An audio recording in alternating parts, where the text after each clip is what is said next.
Hello, everyone, and welcome to the long and winding railroad. This is episode 41, and we're joined by not a first time guest, but maybe I believe a third time guest, maybe one of the few, if not maybe the only third time guest. I don't keep track of these things necessarily, folks, but well, from the Grappl Spotlight, it's my good friend JP Houlihan. JP, how are you, sir?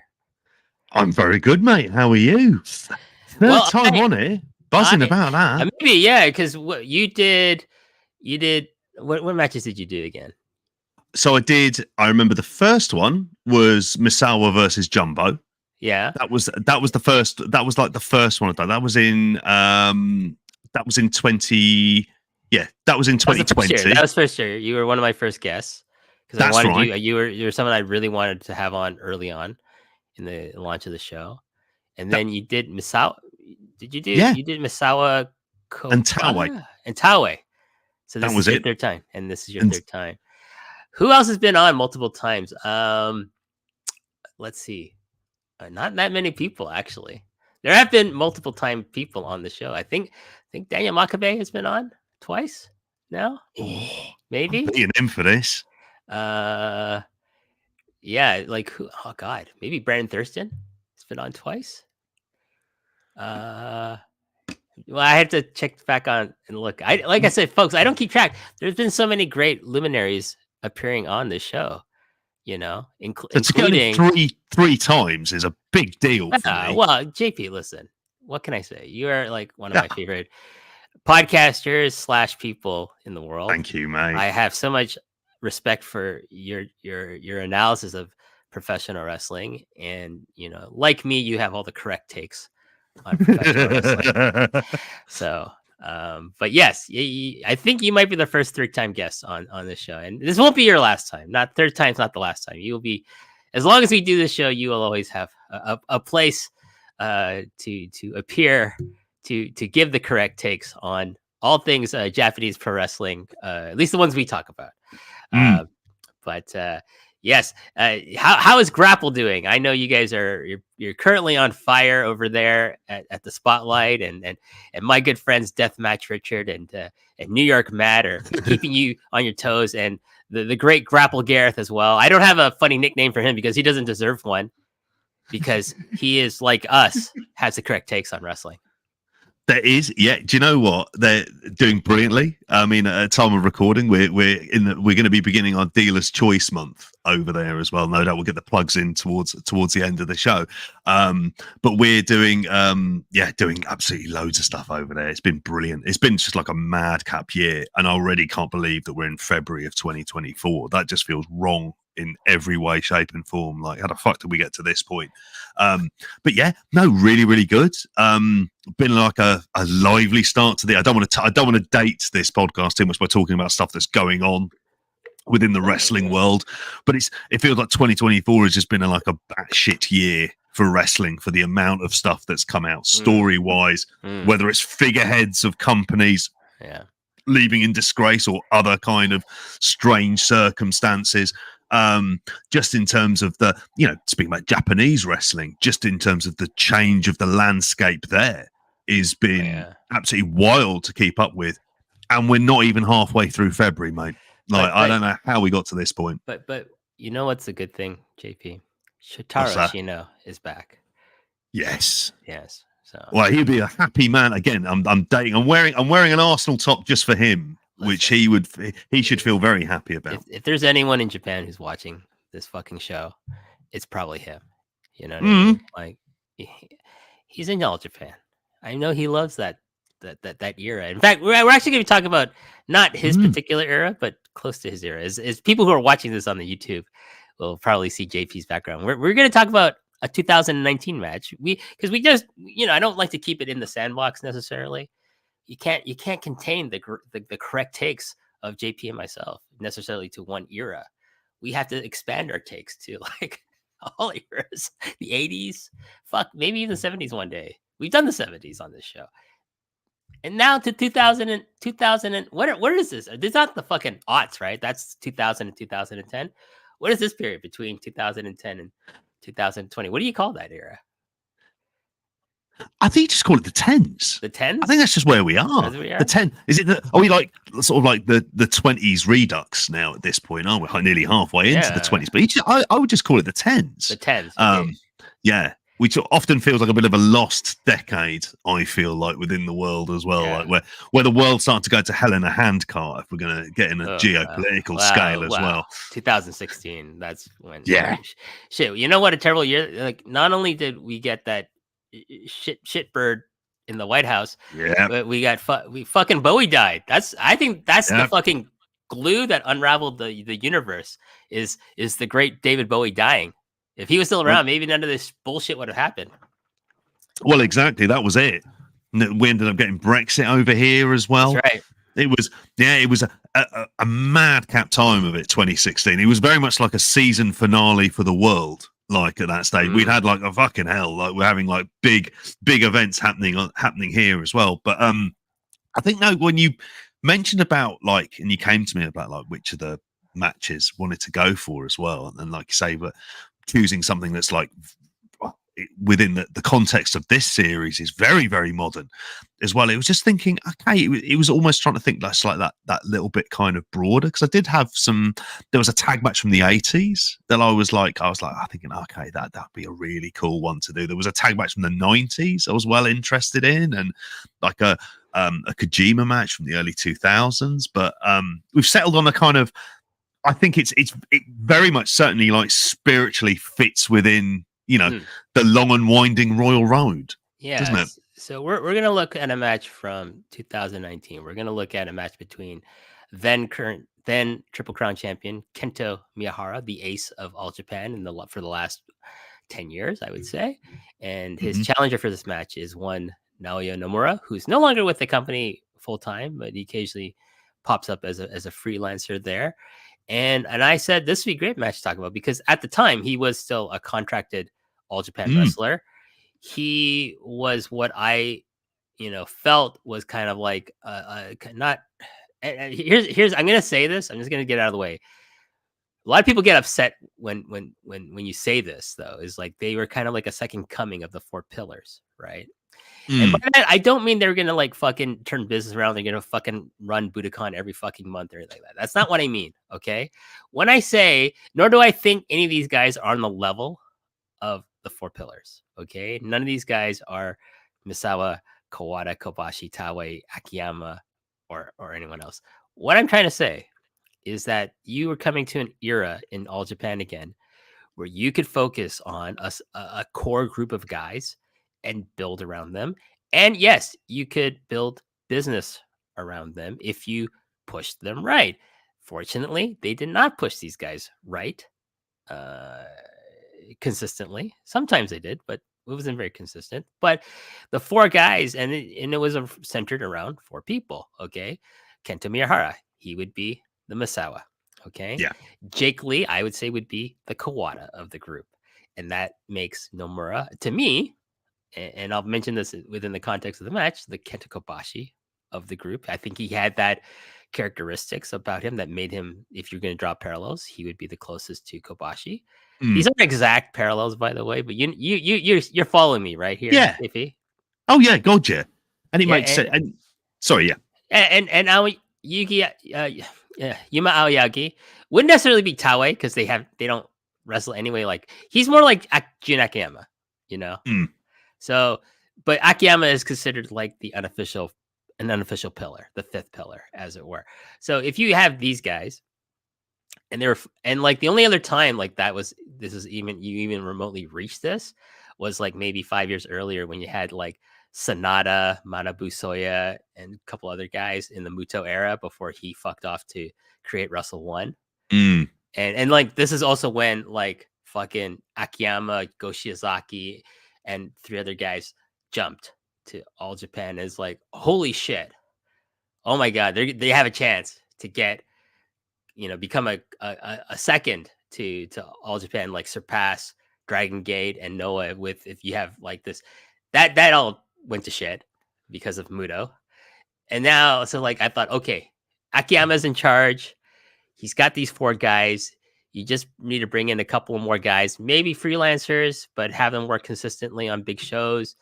and then maybe when Wrestle One eventually dissolves, which I thought it was going to, and it did, maybe like a year later, poach guys like Ashino and whoever else, but he's been my main guy I would try to get, and then maybe hire some one or two or three to four decent foreigners. They don't have to be great. Yeah, like I don't know WWE fucking rejects, please. No TNA rejects who think they're bigger than the company that currently employs them. I hate people who have that attitude. It's like, just be glad you got a fucking job and get to tour the country.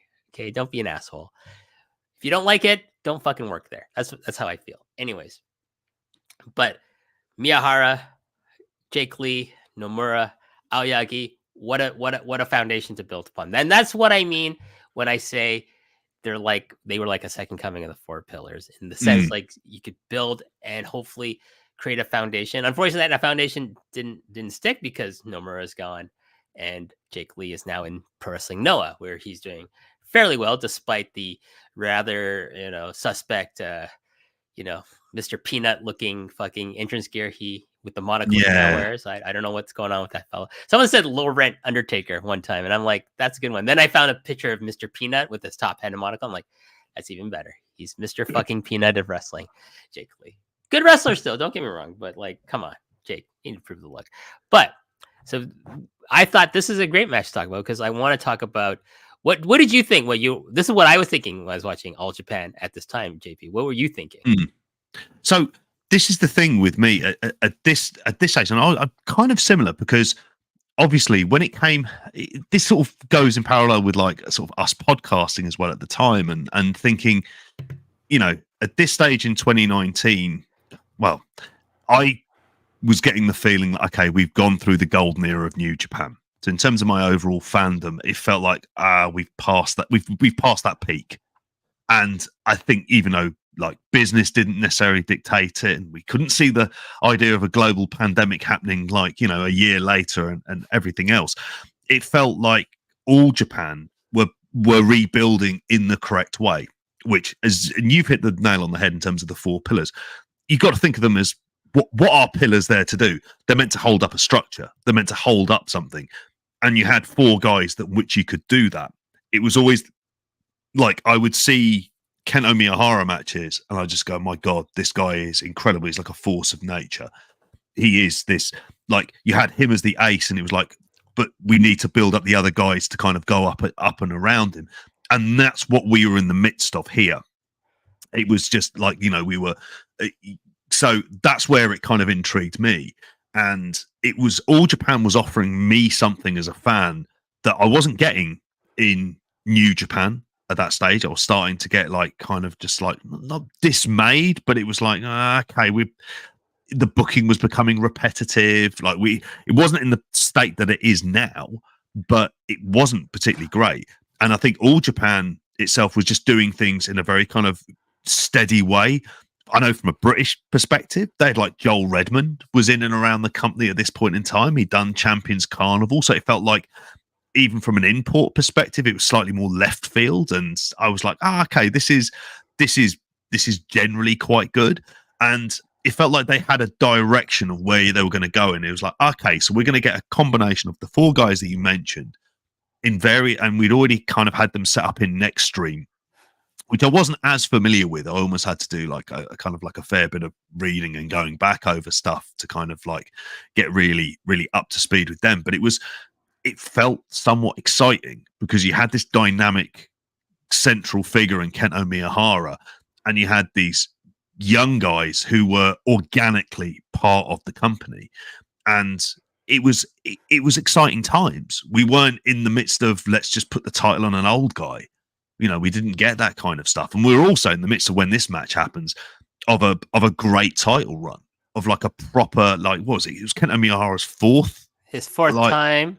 It lasted 519 days. Yeah.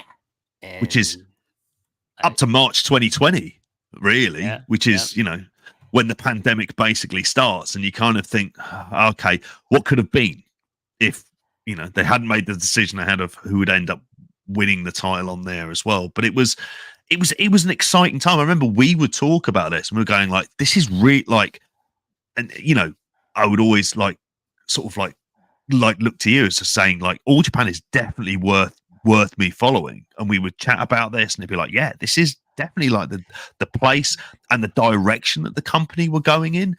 It was exciting. I am a person who, like, if you said to me, well, they were never gonna reach New Japan levels, they're not gonna run, like 10,000 10,000 people buildings, they weren't gonna run the Tokyo Dome. I don't fucking care. You know what I mean, JP? Like, Yeah, fine. you think I measure the success of a pro wrestling company by how many people go? You're looking at someone who fucking loved ROH for 10 years. Okay. Like, and this is before, like, Sinclair, all that stuff, right? They're my favorite company. I didn't care that maybe they're averaging 300 to 500 people a show. I don't care. It's like, the wrestling is good. I like the wrestling. The same thing with All Japan at this point. It's like, you build around these four guys, and there's other people in the company. Yusuke Okada in the juniors, Koji Iwamoto in the juniors. I like these guys. They were bringing in interesting people now here and there, right? For me, JP, my perfect wrestling company, right? It runs Korakuen every fucking month, maybe twice a month. Okay. Their big shows, maybe in Sumo Hall, maybe in the smaller configuration of at the time Yokohama Budokan, maybe Osaka Edion too, not the big one that New Japan runs the G1 in, but the smaller one. That's fine. As long as there are fans who are vocal. I even go to, like, Kyoto, you go to KBS Hall with the stained glass, run there. Fuck, that's my ideal of beautiful place. That's what Stardom was before Bushiroad bought it, right? They were doing okay. Like, I don't care if they never run the fucking Tokyo Dome. That's not how I would measure success. And if I was working there, I would be like, that's not how we measure success. We want consistency with our booking, and then that's where we're going to get consistency with our attendance and merch sales and paying you guys, and just build upon that. And then, you also, like, I would measure success as, like, do people want to work at in a particular promotion? Do they, besides out of whatever money they're going to get? Of course, that's has to be your most important consideration. But, like, people who are passionate about, I want something to do interesting in my career. I mean, look at Nakajima now. Like, that's why he left. No, I think he just, like, I'm not being fulfilled creatively. Maybe he has enough money, and then he went to a smaller company in All Japan right now, and he's a Triple Crown champion. But he seems pretty happy there. It seems he gets a lot of his own way, but like, until the Inoki estate says, "Hey, stop using the music, pretending you're the second coming of Inoki. We don't want that shit happening." But anyways, I digress. But for me, this time was, like, so exciting for me as a fan, because, like, okay, I'm gonna hitch my wagon as a fan to this, and because and it doesn't hurt that it's the initials I love, AJPW. And I've always wanted this company to try and succeed, not to be on the same level as New Japan, or to reach the levels it was in the 90s. I didn't think that was ever going to happen again. I still doubt that. But if you're like, once a year you're running, or twice a year you're running Sumo Hall for your big shows, okay, Champions Carnival final, but and even if it's always in Korakuen, that's okay, JP, because Korakuen's my fucking favorite place to go watch wrestling. So that meant when I was living there, hey, there's a big show for All Japan happening in Korakuen. I can get tickets. I can get a good seat. There's no bad seat in Korakuen. Honestly, JP, like, one day you and I will go. Okay, we'll go. It's the dream of going over there, and you've hit the nail on the head, like, for this as well. And I think this is what it was at this point in time: is it was organic growth. So even, like, partly because as well that we'd been, these are things you've discussed before, where the amount of times I was just grateful for the existence of an All Japan, rather than, like, so it was existing in a form, and if it was existing in a way where it was enough business that it was able to survive, but also sort of steadily grow. And I think sometimes that exponential growth, if you're growing, like, too quickly, that can be a negative for a company as well, because it doesn't know how to expand. And you need to have, like, kind of like an infrastructure in place. And by infrastructure, I kind of mean you need to have, like, a core of your guys that you can build matches around, and it's not just revolving around one guy. And you could see what All Japan were doing here, and you're going, no, this is the sensible way. And you mentioned about Jun Akiyama. at this point in time, this is still the Jun Akiyama promotion, isn't it? At this stage, he hasn't left. He's not in. He's not working for like DDT, so it feels like, you know, it's got that kind of historic link as well, definitely to the past, and that's what I wanted from this era of All Japan for me as a fan. Is it was something different with this guy as an ace, and he came over to the. I'm trying to think when he came over to the UK, Kento Miyahara, because it would have been, I think I would have seen him in late 2019 as well. But like when he would have come over here, I'm just trying to see if it was in it was 2018 I saw him. It was in 4FW. He was in there against Luke Phoenix, I saw, which was just like, it was mental to me that it was just like I was getting to see him. And in fairness, he wasn't like kind of, it's the crazy promotion who, for those of you who know me, they had Shun Skywalker on recently. But so they've got like Dragon Gate lads like coming over. So they've got like Kokoda and Mochizuki Jr. is on his way over here as well. Oh, it's awesome. It was 4FW, but now it's British Kingdom Pro Wrestling, which grammatical issues notwithstanding. It's like, oh, okay. But that is like, it was really fun. It was like kind of getting in on something that felt like on the ground floor, which for me as a wrestling fan who likes to see like a company kind of develop, it's like, oh, I want to see how it's kind of building and growing, like along with all kind of like, you know, good promotions. And they were doing so much of the right things, and it felt like with Kento Miyahara they had the right guy at the center of it. It was just making sure that the other younger guys in here, and in this case, we're going to be talking about Naoya Nomura and Yuma Aoyagi and Jake Lee, had other people you could kind of like build around as well. It was genuinely exciting times. So if people don't know, you mentioned you had to look up NEXTREAM. NEXTREAM was the unit that these guys were all part of, that formed around Miyahara. The other three were still like, you know, what you call in the Japanese system a kohai, like your junior, right? So your apprentice. So Jake was Kento's tag team partner. So like in that sense, he was like Kawada to Masawa, right? And then he's the first one to break away from Kento and form his own group, Sweeper, to go against Kento and want to become his rival. And then Nomura is, I think, second, and then Aoyagi's following soon after that. Nomura and Aoyagi are perennial tag partners. They would win the All Asia Tag Team Championships. They were a great tag team together. They occasionally still do team in the last several years together.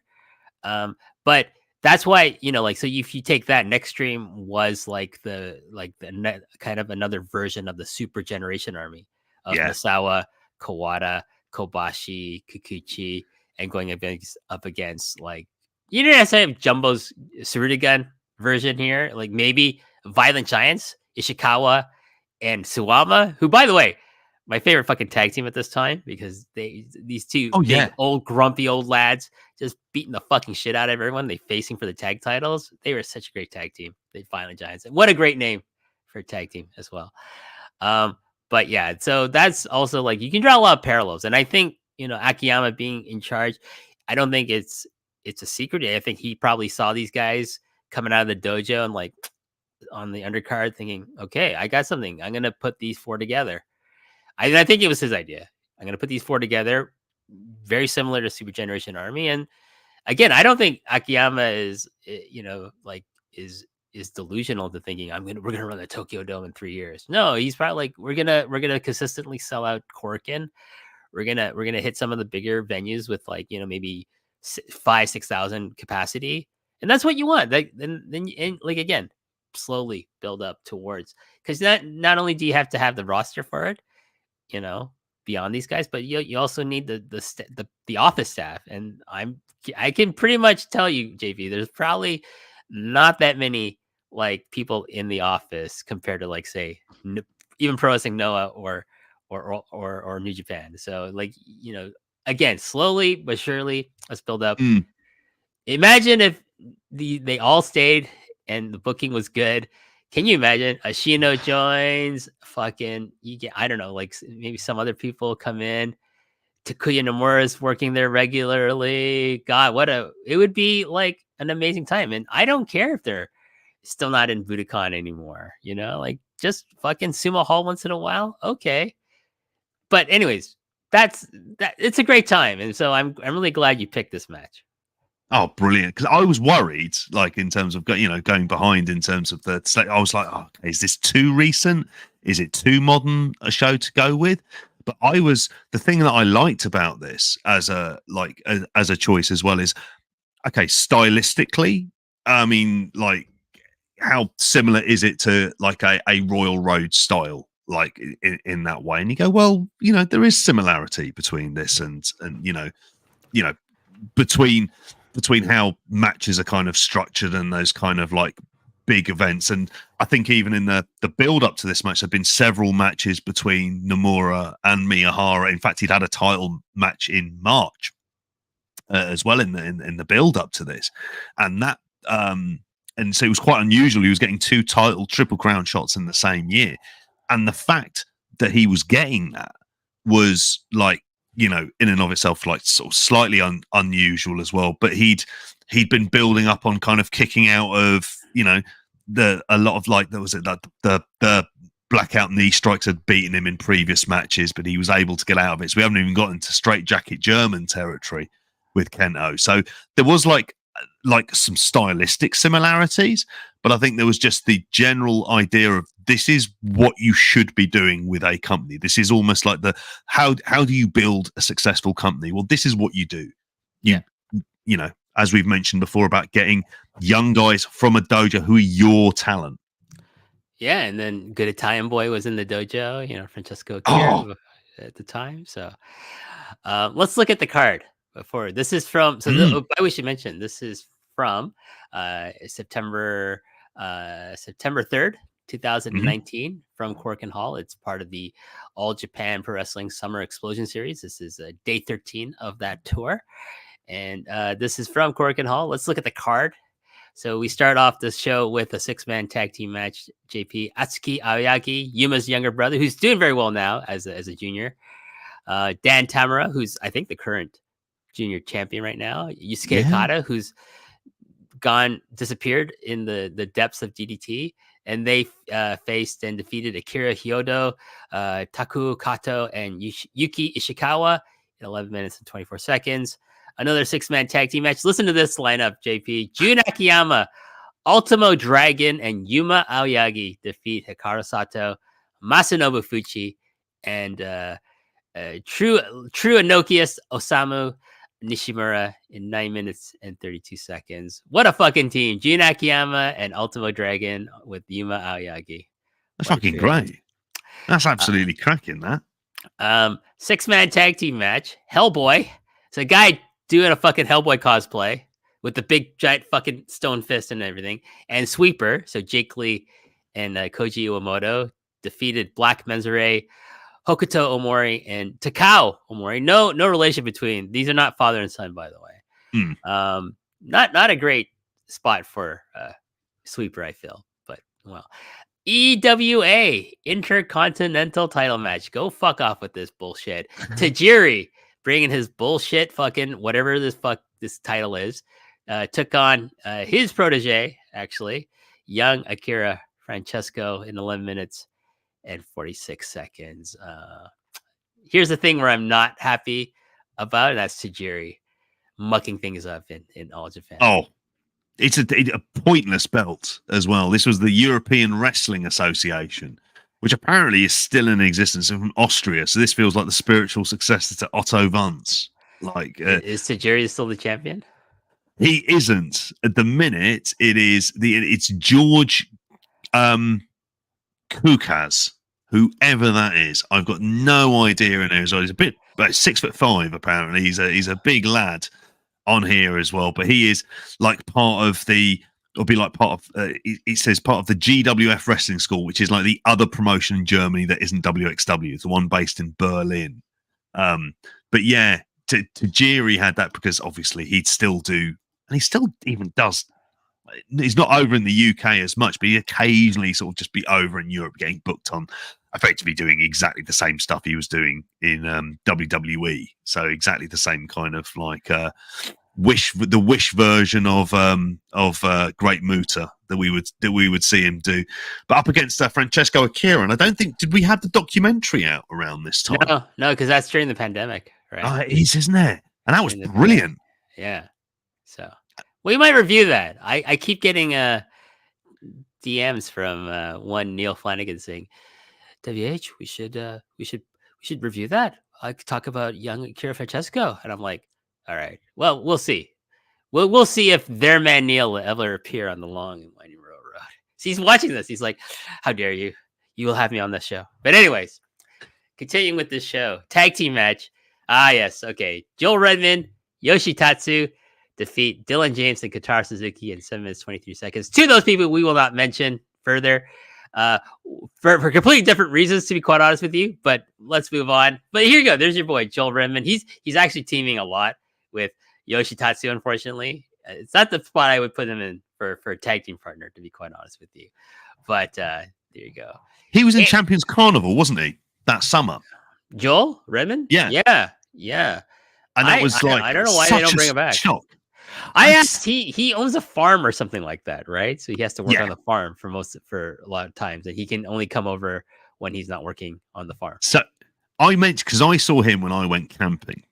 So me, partner, her two young lads, Harry and George, we went camping. There was a wrestling show on there, which I had no kind of high hopes for. It was outside. It wasn't raining. It was like in the middle of it. It was one of these classic kind of, 4-match cards where you had 3 singles and a 6-man.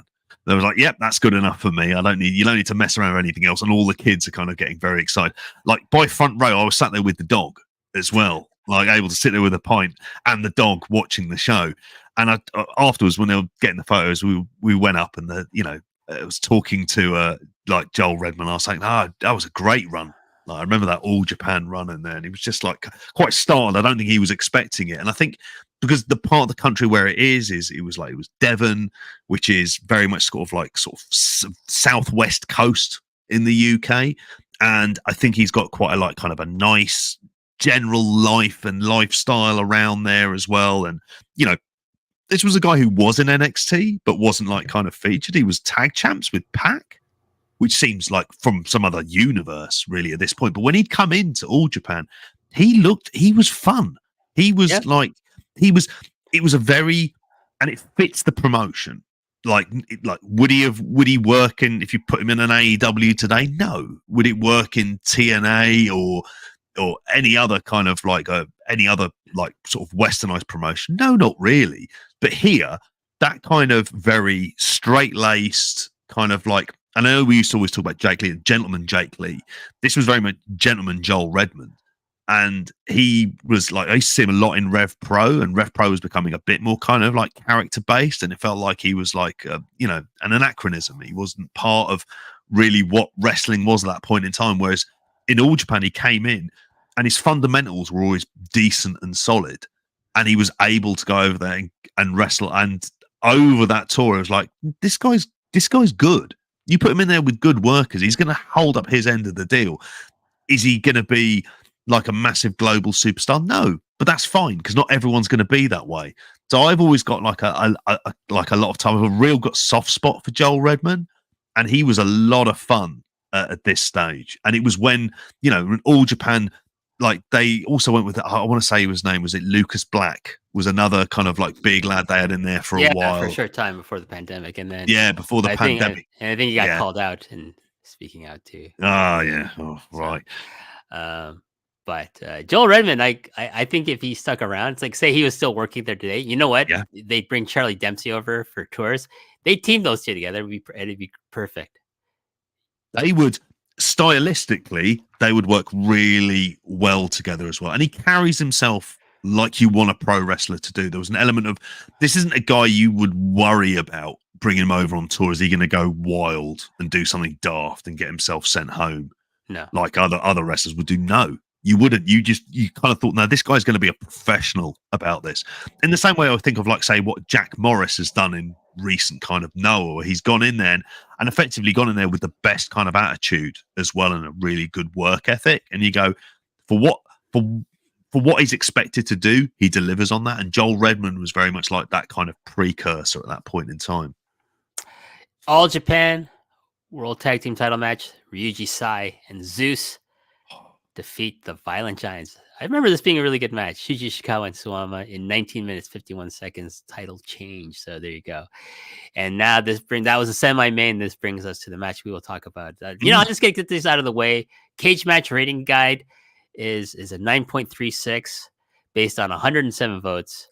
Pretty high. I think this might be their highest rated match on Cage match. And Dave Meltzer at the Wrestling Observer gave this 4 3/4, just shy of a 5-star. But what does that mean in 2019, JP? Dave's 5 stars are like now 3s, right? Yeah. If you go with Dave-flation, this is a very tidy 3.5. That's what we found with this as well. Stuff that he was giving 4.75 to. We would then compare it with like what would be, rest in peace, the Grappl average, and it would be like a good 0.25 less than that. And you go, yeah, when you take away Dave-flation, then it's like it's fine. But I think, at this stage, it was a challenge to get him to watch these matches. As well, you've got to think we're very heavily in the content era and being able to watch so much stuff on demand. So getting Dave to watch like an All Japan title match was that was a godsend in and of itself. There you go. I mean, Dave-flation. I've never heard that. That's a good. Have you never? Oh no, that was Gareth. One. I think either Gareth or Benno had definitely came up with the term. I can't take credit for that. I take credit for Vincels. That's it. I think that's I've been using that a lot recently. Oh yeah. But anyways, yeah. So I'll talk about my rating. It's not a 5 for this match, but we'll talk about our ratings at the end. We'll base it on the late lamented Grappl basis. What we would have put on the app if it was still around. Anyways, we open with a really great video package of Nomura and Miyahara's story leading up to this match. At this time, JP, even now, I think these guys, whoever's working in their video suites, does a bang up job, like putting all these packages together, especially for title matches. Oh yeah, no, it's a cracking video package for this. I mean, it's one thing that All Japan has never put in the investment for, like, I suppose, for myself not being a Japanese speaker, of like kind of subtitles and the rest. But do you know what? I get the story. Like you understand it through like the kind of visual images, and you can see like the history of them in NEXTREAM as well, and how Nomura is getting slowly but surely, he's better each time. He pinned him, wasn't it, in a tag match as well, and then it basically kind of like called him out, and I think Miyahara was like, good, yeah, I want you to kind of call me out as well. Let me point something out to people who think, why doesn't every company have English commentary? Listen, if you want someone who is fluent in both Japanese and English, you need to have fucking Cyberfight money and fucking Bushiroad money. Yeah. Okay. And like Noah has the exception. They have actually 2 people who speak both Japanese and English working on their English commentary. New Japan only has 1. Always had only 1. Like to get because someone who speaks fluent Japanese and English, they're not gonna work for a fucking wrestling company unless they're a complete fucking mark. Okay, like because you can make so much more money working in banking, translating for big business. You're not gonna make the same amount of money, or running your own fucking English school. You're not gonna make the same money working for All Japan, Stardom at this time, whoever. Like Jay over at Dragon Gate, my understanding, that's not his full-time job. He does that out of passion for the product, and that's why and he's famous for being the biggest Dragon Gate fan in the Western world. He moved to Japan.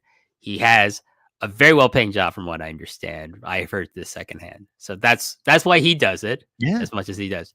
If it was for the money, he wouldn't be working there. He'd be doing his shoot job full-time. He does it out of passion. Okay, and he's a mark for that product, so much respect to him. But this is why you don't have that's why fucking I don't know, Wave doesn't have a fucking English commentator, because you're not gonna find someone who's gonna, or Big Japan. God, no.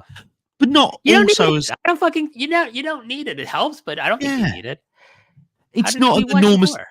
this isn't like it's not like when you're watching this video package, you've got no clue whatsoever of like why are these guys having a match for the title. There's no idea for it. It's like no, like you can get an idea from this. Like it's like the visuals themselves and the way they put it together. And I think there is something about it that the fact it isn't catering to me, and I've often felt this way about a lot of media, is like I'm glad of media that doesn't just cater to like every whim that I may personally have, and that I have to put in a bit of work, like because it makes me interested enough to then do some research for those people who are passionate and will then produce various kind of articles and podcasts, and they'll talk about this and I go, actually, I want to know what the story is here because I'm intrigued enough because I enjoyed the like production values. I used to feel this way about like New Japan in like when it was first kind of like bring it up on New Japan World, and it wasn't English commentary.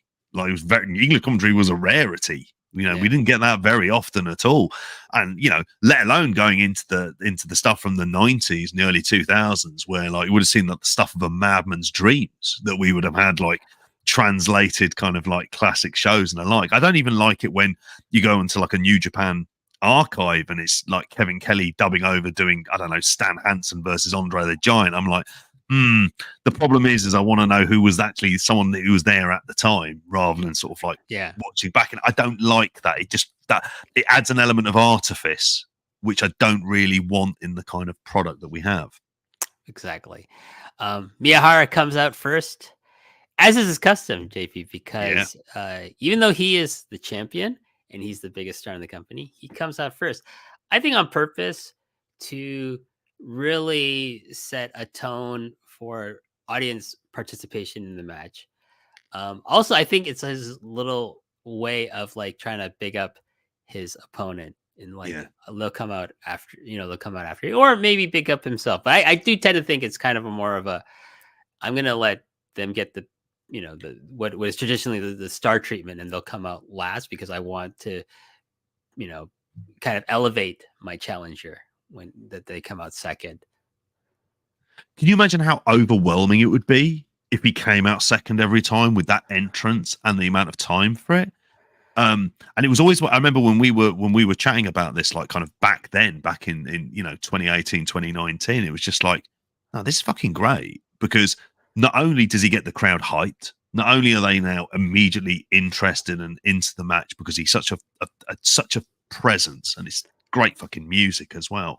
That by the time you get into the like his opponent coming out, it's like, oh, okay, you've already got that kind of big fight feel, so it feels like this is you're going to be watching a big match as well, and also it like you say, it allows that opponent that time to shine because if Nomura come out first, not having as much charisma as Kento Miyahara, very easily could end up shrinking, and he's just sort of like would have to wait there in the ring as Kento Miyahara is going around the ring to the music and the crowd chanting Kento. Yeah, so it's smart, I think, for him to come out first. But anyways, Nomura is out next. This is my favorite era of Nomura, JP. I love the gear, the red and white colors really suits him, and the design of his trunks kind of looks like a kind of a white bird on his gear here. He wears that one black knee brace on his left knee that gives him that kind of Ken Kobashi vibes, besides some of the other things I've already talked about with him. But love this era. I'm not a fan of what he's been wearing recently. All this real blood, all black pseudo shooter shit. I'm not a fan of that stuff. Also, this is V7 of Miyahara's current reign at this time, which is his longest reign with the Triple Crown at 519 days. And he would ultimately have 10 successful defenses. He won the belt from Zeus and lost it to Suwama during the pandemic. And this match is, like as you said before, JP, this is his second time defending against Naoya Nomura. Our referee is Wada Kyohei, or Kyohei Wada. And at this point, he's no longer my favorite wrestler in wrestling. In fact, we would talk about this as the match progresses. But one thing I really don't like about the company at this point is Wada is still the top ref. And especially he's the Triple Crown ref. And I think especially when Miyahara's in there, it really hurts the match. Yeah.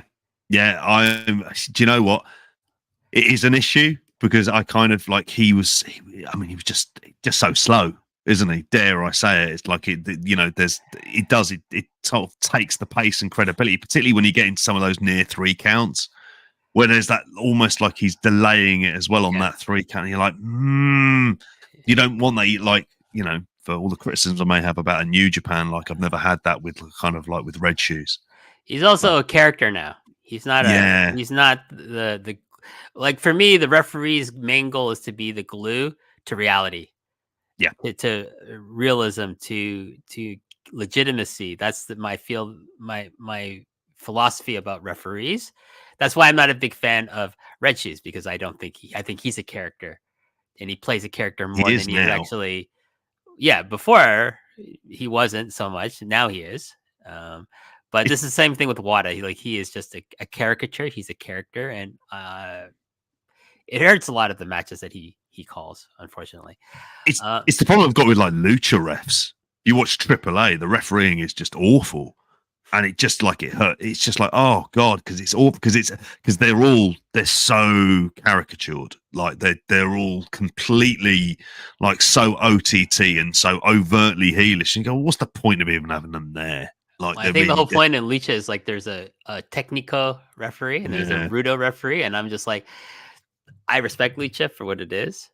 Believe me, I love the costuming. The actual mechanics of lucha kind of don't really do anything for me, unfortunately. They're kind of a turn off. And that's not to say I haven't seen lucha matches that I love. There are tons of lucha matches I love, but to me to watch it full time, it would have to drastically change the mechanics of it. The referees being a big part of that. Early part of this match is a feeling out process for the two men. At one point, Nomura has Kento up against the ropes, gives him a clean break, but when the shoes are on the other foot, Miyahara does not repay the courtesy and gives him a cheap shot. From here, the action spills to the outside, where Nomura tries to whip Miyahara into the rails, but Kento grabs the post and shoots himself back into the ring, where he does his famous pose for the fans in Korakuen Hall who are eating it up. JP.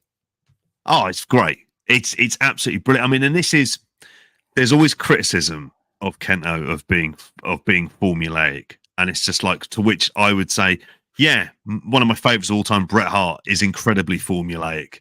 If you're a great wrestler, you have a formula and it works, and it's how you kind of alternate that formula. And this is part of what happens in a Kento Miyahara match is it will go, you're going to be going to the outside. You're going to have that point. You're going to have him being, he's even doing it at this stage as well, in this early in the match, where he's the ace, but he very much knows he's the ace, and he's kind of a dick about it. Yes. And that's fine. I don't have an issue with that at all. It doesn't make you hate him necessarily, but actually what it does is it gives you sympathy for his opponent, which is always really crucial, particularly when he's wrestling someone like a Nomura, who at this stage, and if you think about it in the context of his title run, is isn't the big giant guy that we've seen in, like, whether it be a Zeus, God, I miss Zeus, or like a Shuji Ishikawa. Like, you haven't got that, like, where he's up against the kind of the more David and Goliath situation, and he's the younger guy against this older, more grizzled, sort of gnarly brute. We haven't got that here, but it's the speed with which he does stuff. I'll come back to this a lot when we're talking about this match, but the speed of which he goes into the ring and does his pose, great stuff. Yeah, on that point, he purposely does things to maybe annoy some of the fans, being arrogant, some other things, because he wants you to cheer for the person he's facing to hopefully beat him. He wants, even his more ardent fans, you sometimes will see them chant for Jake, Nomura, Aoyagi, whoever, Zeus, Suwama. Even the people like in the front row wearing his fucking towel and his t-shirt will sometimes cheer for his opponent because they love them just as much. or maybe on a Yeah. little, this is Kento, and maybe this is Nomura in this match for even his Kento's biggest fans in the crowd, because this is the thing, is like the merch table culture. You, after the show, you're going to talk to all of them. If you're a big fan, you're gonna buy some. Even if you got all the Kento gear, you're gonna go talk to Nomura, Aoyagi, Akiyama, whoever, because it's without the problematic parts of British professional wrestling merch table culture. Enough said about that. Miyahara does end up outside again, where he whips Nomura into the guardrail and tries to follow up with a boot to the face, but this is a great part. Nomura catches him in a fireman's carry and then launches Kento Miyahara ribs first into the ring post. What the fuck? That must have hurt like hell. Oh fuck yeah. There's another spot he does involving the post as well later on. But when he did that, I was like, oh Jesus. Like added like a real kind of like a nice little nasty edge to that. I thought that was a cracking spot. Nomura presses his advantage on the floor by ramming Miyahara face first into another post, and then follows up with a spear while Miyahara is propped up against said post. Nomura finally brings it back into the ring and works over Miyahara's ribs with elbow body shots and a fireman's carry into double knees to Kento's ribs. Is this the spot you're talking about, JP? Oh no, the other one he does in terms of the post is where he does a kind of like almost like a spear. Like when he does this like spear to the outside for it as well. Well, speaking of spears, Nomura tries for a spear into the corner, but Kento dodges and throws Nomura into the post shoulder first. Now we get to the part of a Miyahara match that I do not like. The lengthy walk around ringside where he assaults his opponent and gets, Kyohei Wada mad at him. This is where Kyohei Wada will yell at him, get back in the ring. Maybe he might even like pull on his hair. Don't do that. You're the referee. Don't fucking do that. It just drives me nuts when this shit happens. Miyahara gives Nomura a receipt of sorts by putting him in a fireman's carry and launching him into the guardrails reversed. There's a lot of the Miyahara Wada interactions at this time that are excruciating to watch for me. So I'm not going to go into details about them. Kento runs back out to give Nomura one of his trademark loud worked headbutts. These sound like they're real, but they're not, because he is very craftily, and with the speed you're talking about, JP, stomping his foot when he hits the headbutt. He's not doing shoot headbutts. Like, he does multiple of these, but they're so loud because he's stomping his foot so fast and so hard on the mats outside the ring. But they, like, the way he sells it, like he's hurting him as well. I think one of my favorite things about Kento Miyahara are his worked headbutts.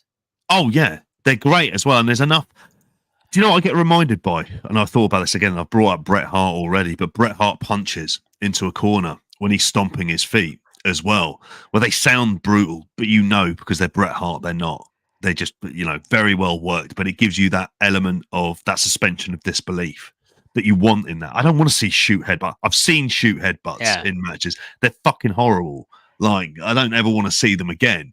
But in this, like, again, it's the way that he does this. And, we mentioned there about like some of the speed as well. It's the speed with which he has like gear changes within matches where he will be, all of a sudden he'll speed things up massively to take control, and then he'll slow it right down, like say, to drag it out. And I'm probably have a bit more leniency with the WADA stuff probably for me, but at the same time, what he is able to do in terms of those gear changes is just add a bit of like unpredictability to a match. Because I think sometimes, we'll even say this about like the likes of Nakada in New Japan, where pace wise, it's very much kind of like at a particular level. Whereas Kento Miyahara has always been brilliant.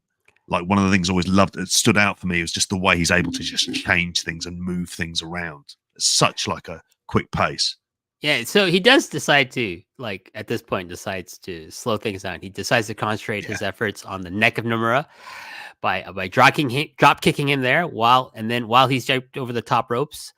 And then he starts applying like something like, submission holds, rear rest holds of sorts. He does a rear chin lock, transitions into a head scissors.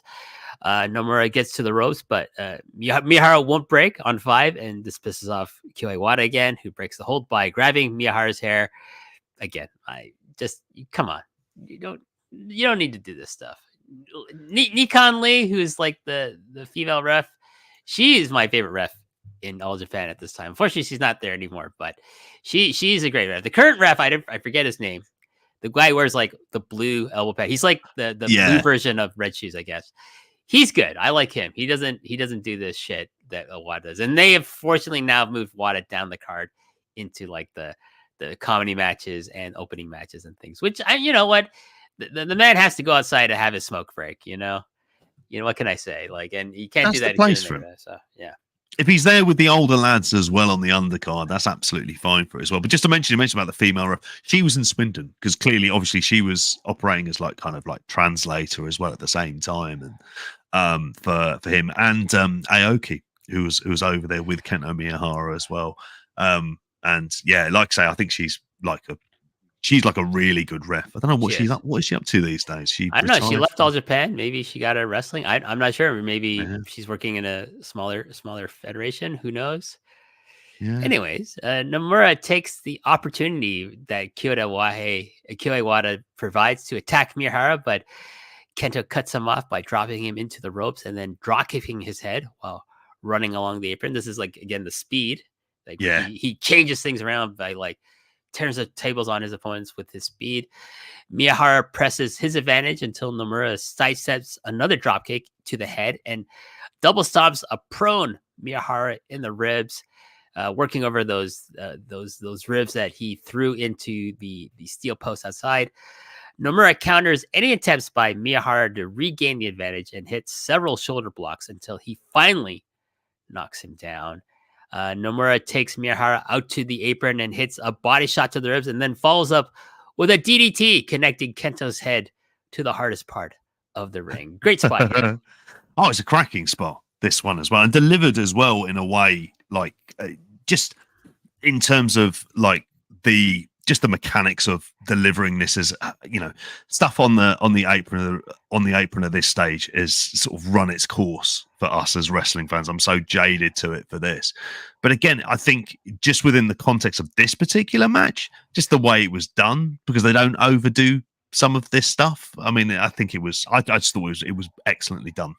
Well, I mean, the follow-up, JP, is that Nomura decides to grab Kento Miyahara from behind by the waist. And while Nomura's on the floor, Kento's on the apron, so he's like, like this. He decides to German suplex him onto the floor from the apron. Oh, fucking hell. But it's controlled. It's controlled. Yes. It looks awesome, but it's not like they're both coming off the apron. He's planted on the floor. So it looks devastating, but in your mind your heart of hearts, your mind's minds that, okay, that's a really controlled German suplex because only one guy's coming off the apron. It is. It was such a great spot because you've seen stuff like this and sort of feared the worst. And weirdly, with this one, you don't fear the worst. You kind of get the idea of these are two guys that are kind of in control. And even within like the storytelling of the match, where I think even up to this point, you've got a lot of Kento Miyahara trying to get Nomura to lose his shit. So he loses focus and loses control, and Miyahara can end up dominating just within that kind of kayfabe context. Here, you've got like that German, like Nomura's kind of got that canniness to go, no, actually, I can think on my feet as well, and pull in this kind of move where he knows he's going to have the take the advantage back.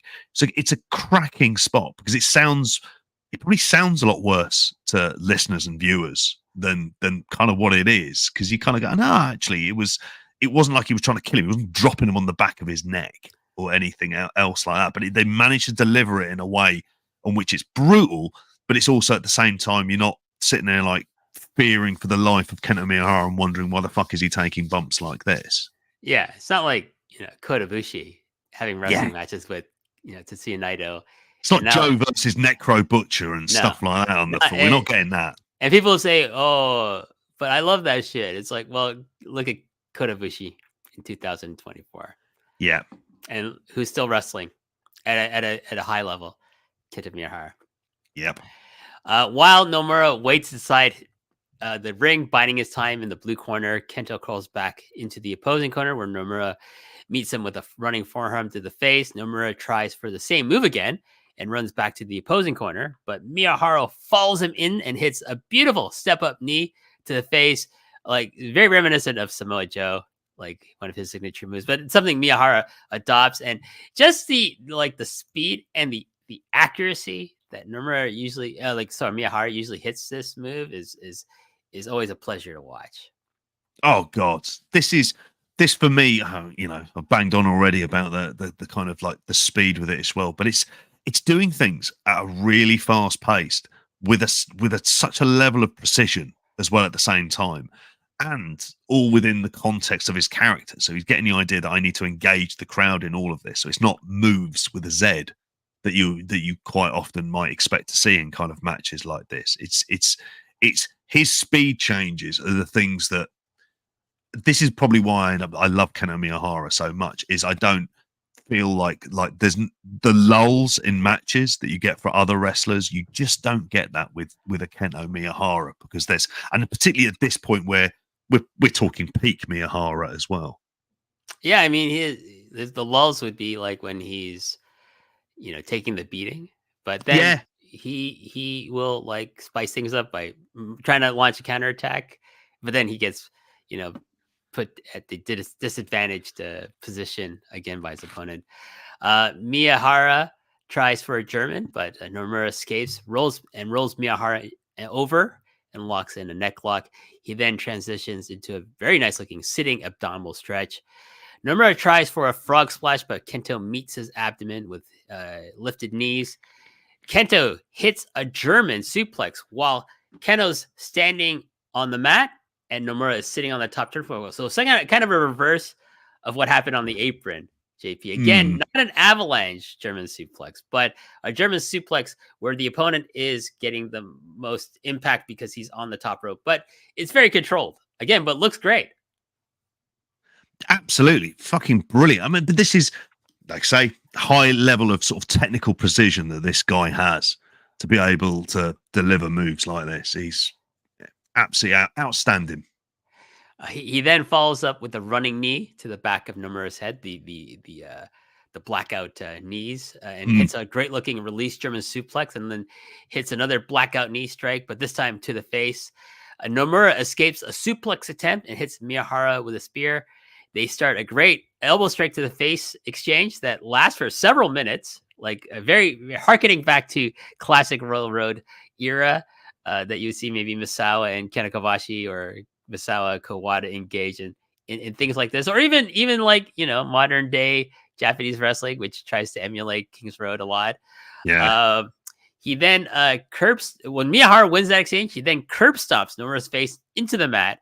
This looked brutal, actually. Not a jumping one like you see Seth Rollins do, but more kind of like something more controlled, like say Super Dragon, but not without using the putting the guy in an Indian deathlock first. Just steps on his head and rams it in. But this only serves to piss off Nomura. He gets up, and then Miyahara says, "Okay, I'm gonna get him back down." Hits a couple elbows that do nothing. Like Nomura is just eating these. The crowd's getting behind him, and then Nomura just retaliates with this massive shoot slap to the face. Very, very reminiscent of Katsuhiko Nakajima here, JP.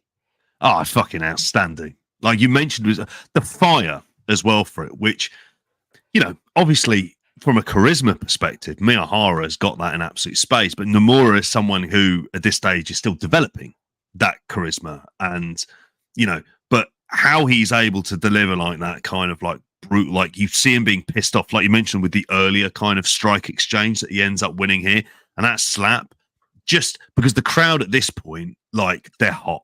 Like this is a good sized Korakuen crowd for what All Japan are doing, about 1,300 people. So that good for them. Like it may not sound spectacular, but like really these were good numbers. These are numbers they'd be happy with today. Like, and I think, yeah, like say that slap, like Jesus Christ, it does remind you of Nakajima as it really does. You just think, oh yeah, proper slap. Nomura tries for another spear, but Kento catches him with the boot to the face and follows up with a blackout knee to the back of the head, and then hits a big delayed German suplex into a bridge for 2 count. Miyahara tries for the shutdown German suplexes with the straight jacket. Yeah. Nomura escapes. He hits a spear into a jackknife roll and rolls him up for a very near 2.9 count. Nomura hits a seated shoulder tackle on a prone Kento Miyahara and then hits the Northern Lights bomb, made famous by Miyahara's mentors, Kensuke Sasaki and Akira Hokuto, is a big fuck you to Yeah. Miyahara and gets a very close near fall from this move. I love when people do like these, kind of like what do you call them? Shout outs, callbacks here, Yeah. JP. And this is the thing, isn't it? Where, like, I mean, in doing some of the research for this, there was always that very deliberate thing of Kento Miyahara and All Japan never using any sort of what would be considered Sasuke office moves, or Kensuke office moves, like from Kensuke Sasaki. You wouldn't be using anything like that at all because of all the various bad blood. It's quite strange because obviously we've seen a feud with him and Nakajima in, across Noah and All Japan, which have kind of been heavily kind of based on his experiences there. It's a great callback, but it's also a great move, and it's also just it's a great move, and it's the way again Nomura delivers it, because he's delivering this stuff at pace. It's not just like he's going to sit down and do some performative signal to the crowd that here I am, I'm doing this move. And didn't Kensuke Sasaki used to do this? And it's like, nope. And then all of a sudden he manages to do it, and get the kick out as well. Great stuff. In the moment he does it, and in the moment I recognize exactly what he's doing. He doesn't have to, as you say, signal, just to be performative. Like, I hate performative wrestlers who have to tell you, foreshadow everything they do. Like, that's not what Nomura's doing here. Nomura goes for his maximum finisher, but Miyahara escapes and hits the blackout knee to the face, and then follows up with another one to a charging Nomura. Blackout knee, better than V trigger. I'm gonna say it right now. Okay. And people say, "Oh, that's because you hate Kenny." No, legit, they're fucking better than Kenny's fucking V trigger knees. Also, within the context of their earlier matches, and this is going back to when I think Nomura had first left NEXTREAM, where he was doing blackout knees were able to defeat Nomura at that stage. So it's the idea that he's able to survive these now, that we're getting into the point where it's going to be that shutdown German is going to be the thing that he's going to need to pull out to take him out. There's a shutdown attempt, but Nomura breaks free. This is the key. This is why it's such a great protected finisher. It's a very simple move. It's not dangerous looking at all, but the idea of the shutdown German is that he locks you in so hard, and it's not so much the impact of the German that's going to knock the breath out of you. It's the vice-like grip he is able to maintain in the bridge. So the key, and this is something that his opponents started figuring out because he beat everyone with the shutdown, is just not be put in the fucking shutdown in the first place. The key, before he takes you over, break out of it. And that's like, you'll see that with Aoyagi, you'll see that with Lee, other people that have faced Kento Miyahara in title matches or big matches, is when he gets the straitjacket on, you got to break out of it. So he breaks free of that. He catches the blackout knee attempt. This is a great spot. He catches the blackout knee attempt from Kento Miyahara, and then unloads with a series of left and right elbows like this to the face of Miyahara, and gets a near fall on him just from that. Fucking love spots like this, because it's like, if he won, it'd be fucking awesome, and you don't need to see everything be someone's fucking super finisher, to win the match. Yeah, and that's it. And I'm like, and it's also at this point as well, Nomura in his face is showing a lot more emotion. Like, at this stage, it's like it's finally like he is coming out of his shell after someone who has thought, I need to be very controlled in order to beat Kento Miyahara. It's like, now I'm actually just going to start fucking losing it. Nomura puts Kento in the fireman's carry, and then goes into the landslide for another close pinfall. And JP, in an amazing closing stretch, Nomura tries for an airplane spin, but Kento escapes. And then Kento tries for the shutdown, but Nomura breaks Kento's grip on that. But there's a blackout knee. There's an elbow retaliation from Nomura into the fireman's carry, into the maximum, but Kento escapes that. And he gets the straitjacket on, finally hits a shutdown for the 1, 2, 3, 27 minutes, 51 seconds. What a great closing stretch. And the finish is not going to kill Nomura or hurt his neck. Nothing. It's intense. It combines a lot of signature stuff that you want to see in a Miyahara match and a Nomura match, but it's safe. it's fucking safe, but it looks fucking awesome. And the logic behind it, you just think about it as a fan. It's like, oh shit, that move makes sense. Oh, it does. And there's a couple of points I absolutely loved about it as well. One of which is even when he's got like him in, he's holding his arms, he's got him in the straight jacket, so to speak, and he's lifting him up, and Nomura's struggling against it. And so it's not something that's delivered like at speed. Like you say, the whole key to it is that you can't kick out because he's holding you in place. You can't do anything about this. You're not able to move your shoulders up because you're being held down. But also at the same time, the way it's delivered, I think, towards the end of in the context of the end of this match, is it's much more like a defensive move, because he's almost like he's had to survive, like just very briefly, like I mentioned before that, because you've got him Nomura blocking the previous shutdown attempt. You've got the vicious strikes, like saying he's gone for he's hit the Death Valley driver. I think he hits before he can come back and hit down the shutdown German for the win. You've got this it does feel like it was like he's on the ropes, but he's got the wherewithal to kind of hit this move almost out of anywhere. And I think that's, for me, that's always been one of the things I love about a good finisher, is you can hit this really in any position, and that's what he does. And then he hits it down, and Nomura doesn't lose anything, because how many times has he managed to avoid being kind of like being taken out earlier on in the match, which previous times in his career he would have been. Everyone loses to the shutdown. Yeah, pretty much at this point, especially, like, no one's ever kicked out of the shutdown. And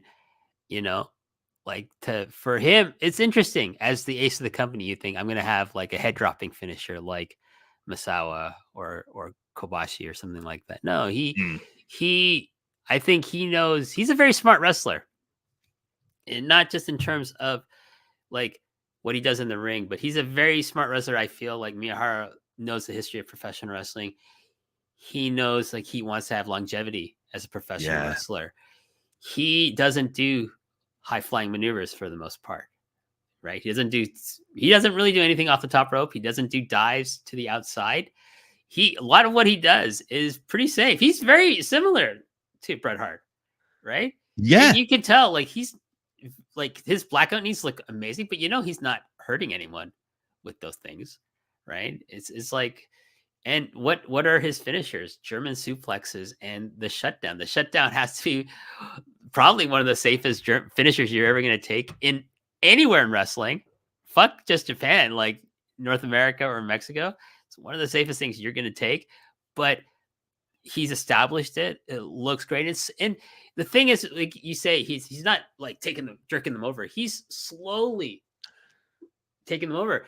It creates so much drama in that time, because the fans know if he gets him over in that bridge, he hits the bridge and the shoulders are on the ground, that's it.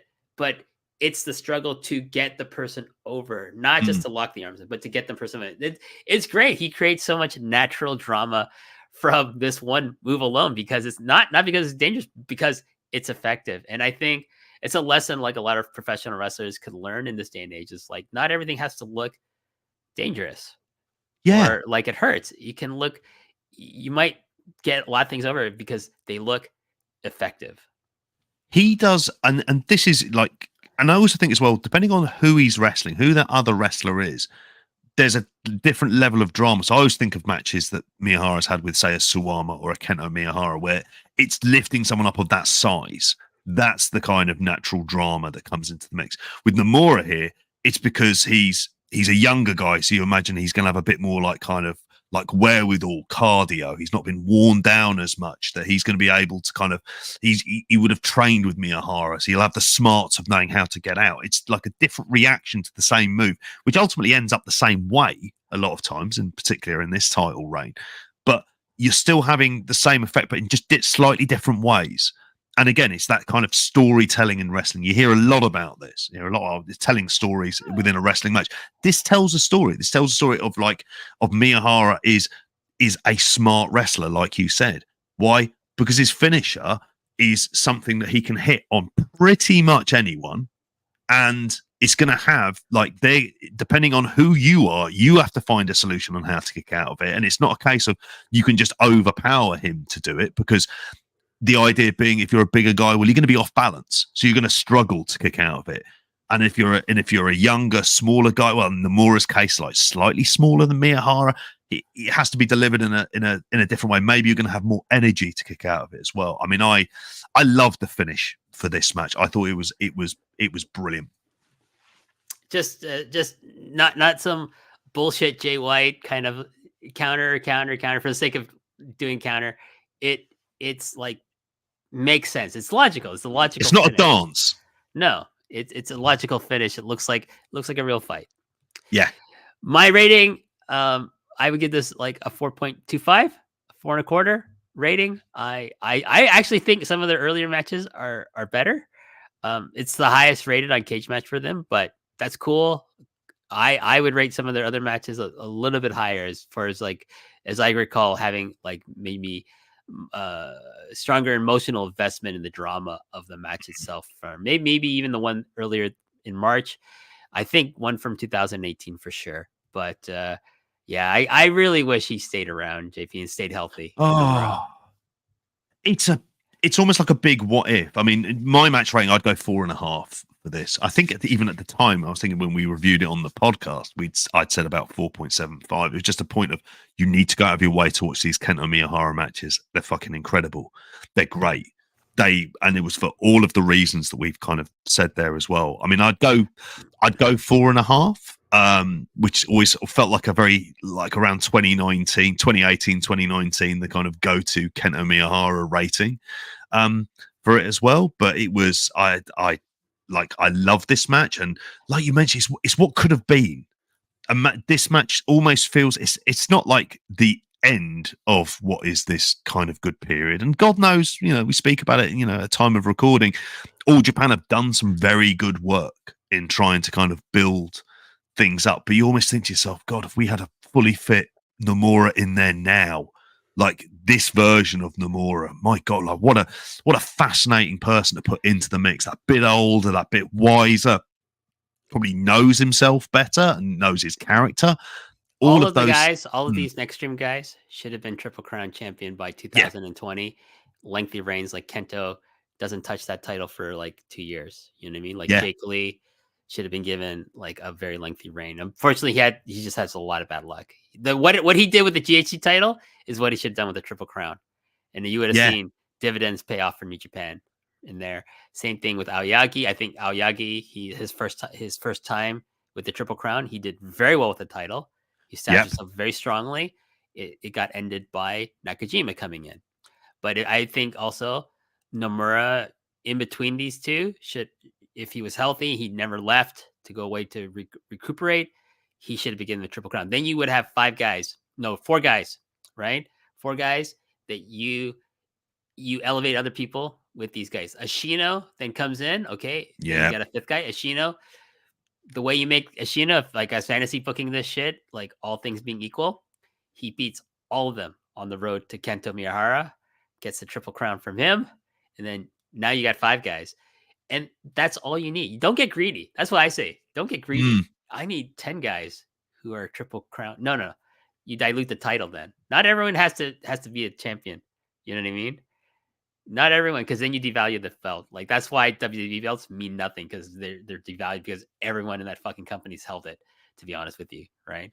So Triple Crown, like I think it's too protected. Like they let Kento hold on to it too many times, just for a variety of reasons. If you look at Kento Miyahara's stories, like what they want to do with him, they wanted him to break the Kawada record, right? Because he's their modern day guy. Like we want him to break the Kawada record, and for whatever reasons, they didn't do it with previous reigns. They wanted him to do it with this reign, but this is the reign he should have been fucking putting up for everyone.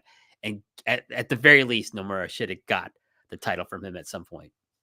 Yeah, this is the thing with it as well. I mean, COVID is like, obviously, I think the thing that kind of changed so much in terms of like whatever plans they might well have done, obviously alongside injury as well at the same time, they ballsed it up. But I also think as well, and it's interesting, I like the idea, like we're of an era where the SmackDown 6 was like, that was a good idea. You build like your company around, like I would think like 6 people, like that's 6 people who all could be credible champions at any one time, and you've got like a healthy mix, plus also good number 1 contenders. Plus at the same time, for a company for which tag wrestling, like the kind of esteem that it's held in there as well, those younger guys, that's the place where you would put them into. So like you would be building up like kind of like really big tag teams that can go up against, whether it be a Miyahara and Aoyagi, like, and you would be able to have those younger guys in there into the mix. So at the point when you are having to make some changes after a few years, just because of the natural cycle of injuries and whatnot, you've got people who go, actually, we can move somebody out of this tag division into that. And it felt like it was an exciting time, because you just thought, this is a company that's on the come up. And I don't think, and it sort of hit us all by surprise when they started to make booking decisions that just didn't really make any sense. It was just like, even over this period of time, like we were saying about Yuma Aoyagi, is like, you should have been going with him in 2020, 2021. Like that's, you know, and like you said though, that latest title run was a really good re-establishing run. That's where and this is why with All Japan I'll always end up giving the benefit of doubt that I don't give to other promotions as well, because I can go, at their core, like you can see that this is something that people really want to see. They want to see them do. Those diehard All Japan fans want to see them go with the kind of youth and their guys. Why? Because that's the real big tie-in to so much of that kind of golden era, isn't it? Is you had these four guys, and then you had the fly-in foreigners every once in a while, and the odd freelancer coming into the mix, and they livened things up. But you had that core there that you could always build your product around. The days of Stan Hansen, Terry Gordy, Steve Williams, Vader, and Scott Norton in New Japan, those days are done. Yeah, those days are done. You're never gonna get a star equivalent. At the last person that Japan had was Ospreay, and then maybe Omega before him. But none of the guys were like Stan Hansen. They didn't live there full time. No. You know what I mean? They didn't ingratiate themselves or ingrain themselves into wider cultural consciousness like Stan Hansen and Terry Funk did. You know what I mean? So that's why people say Kenny Omega's the greatest foreigner ever worked Japan. No, he's not. He's in the conversation, but he's not fucking Stan Hansen. Stan Hansen is the greatest foreign wrestler to ever wrestle in Japan, and you can throw everyone else's name in there if you want, and I will even debate you on the inclusion of Terry Funk into that conversation. Yes, he's up there. I say he's probably number 2, but it begins with Stan Hansen. That's all I'm gonna say. It begins with Stan Hansen, but you don't need that. You know, JP, that's a nice added, that's a little like, you know, salt and pepper, like good foreign talents who want to make a living working full tours with the Japanese company. It's rare, because honestly, like even New Japan, they have some fucking dire shit working there. Oh yeah. You know, they have the best foreign roster, but like when you also have like some guys who look like fucking melted ice cream working there, no, I'm sorry, you can't claim. Yeah, no, sorry. Anyways, let's talk about merchandise first. So over at chopped-tees.com. So chopped-tees.com, the home of all the merch needs for Poison Rana, for post wrestling, and some I believe Sunday night's main event just got a store up there as well, and maybe some new people coming soon. We'll maybe hear announcements for, like, I know Dickie Bird, Richard Avian has been telling me got some irons in the fire, WH. I'm like, awesome, can't wait to hear those. But you know, JP, we post wrestling debuted in this month in February, and you know, Chop Tees, you know, tweeted out that in the month of February that the Long and Winding Railroad, this one in particular, the original version, has made its comeback, JP, and it's the top selling design on Chop Tees, choppedtees.com. And not only do we have t-shirts, we got the hoodies, we've got the 5 Pillars hoodie, we got the 5 Pillars t-shirt, we got the 5 Pillars hoodie, the 4 Pillars hoodie here, we've got ringer shirts, we got 3/4 length long sleeves, we got it all. We got like crew necks, JP, like It's been doing well. I just want to thank Awesome. the listeners and the supporters of the Long and Winding Railroad. Thank you so much for being patient. I knew we were going to bring these back eventually. They came back, and thank you to Dickie and Chop Tees for really doing the hard push and thank you for giving me some pocket money for Philadelphia when I go there for Mania Week. Hey, I know this as well. I know it's for a fact that it's quality stuff as well at the same time. And I know it includes your posts and packing, which is a big deal. Like that is like, if you want to think to yourself, there's other stores that you've gone to, you buy wrestling merchandise from, and there's a fortune you end up having to pay in P&P and all that stuff. Don't have to do that with Chop Tees. By the way, just so if people are watching this on the YouTube and they're looking at these prices, those are my prices, by the way, because I'm on my account. You know what I mean? The scratched out price would be your price, but keep in mind, like as JP says, that includes free shipping in most countries except some parts of Europe, I believe. But United States, most of the United Kingdom, Australia, Canada, wherever, it's free shipping, and it's going to be fulfilled from wherever you live. And as Dickie has said to me, wherever you ship to, that's the currency which you will pay the site. So, but hey, you see here in the corner, get 10% off if you make your first order. You get 10%. What a fucking deal! Honestly, it's great. I'm wearing the Poison Rana hoodie. It's very comfortable. It keeps me warm as temperatures actually go down for a change here in February. It's been very mild here this month, but like I wear this and it keeps me nice and toasty, and you put the hood on, it keeps you even warmer. It's very nice. It's a very nice fit, I'm wearing a medium. It's very nice. It's a quality. I know the material as well. It's quality stuff. So like I am very, very, very happy about that. And I would obviously advise absolutely everyone listening to this, if you're gonna get it, it's a cracking kind of, treat as well. And I know in terms of delivery that you get it bloody quick as well. Something, JP, you have to wait around for like a month and a half or something. If you go to like an AEW show and you wear this and Eddie Kingston sees you wearing it, he's gonna point at you. I fucking guarantee he's gonna point at you because he fucking loves this design. Okay, like both of them. He wears both. Dude, he wore the 5 pillars at fucking Rivera. You know what I mean? Like what he could have worn anything. He decided to wear the Long and Winding Railroad 5 pillar shirt when his first time at Rivera. What a fucking man. Listen, Konosuke Takeshita, he sees you wearing this, he's going to be like, oh, I have the same one too. What the fuck? Exactly. Do you know what? Yeah. If it's good enough for Eddie Kingston, it's sure as hell good enough for all of us. That's right. But enough of my plugs. Yes. Please support the show even further. Buy more merch. Hopefully we're going to get some hats and some mugs. Also, Post Perez and MC Later, those brands are available up there. But JP, where can people find more of you?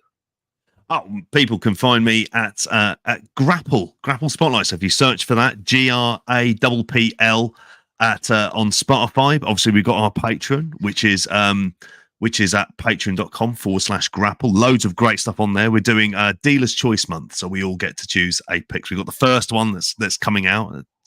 Time of recording will already be out, which is based on the Hollywood Rock from 2003. Rather apropos, given everything else that's going on with WWE these days. But yes, that's we're over there. Also our youtube.com/@Grappl as well, where got some wonderful, I would say vaguely clickbaity type kind of articles, but my God, we're good for that. So listen, if you want to see a quality background shelf, like first of all, Poison Rana, you can see all the cool shit they have on their shelves, but you know who else has got a really quality wrestling bookshelf is Benno. You can see it if you watch Grappl on the YouTube, and I'm a subscriber, as you well know, JP. I'm a first year subscriber. I've canceled some subscriptions of other things, but not Grappl. I don't think I ever will. Oh, mate. I don't think I ever will. I believe in what you guys do. Oh, thank you. Really, really appreciate it. And I know that this is, for for us, it absolutely means the world, which is like appearing on here. Always Oh, absolutely great. means the world for me to Thank you. to come back and three-peat. Like we were saying before we were recording, it's like being on Saturday Night Live, isn't it? And it's getting to come back. Listen, it's you know, a couple of months ago you did your first appearance on the Christmas show with John Way, Yeah. right? So there you go. But Mate. we'll have you on again. Thank you so much for your time. Go listen Thanks, mate. to Grappl. Go watch them. Hopefully I'll be coming back on the Yes. Grappl sometime. Oh soon. yeah, We'll see. definitely will be, mate. But thanks to everyone for listening. And in the meantime, I'll say take care and goodbye. Bye.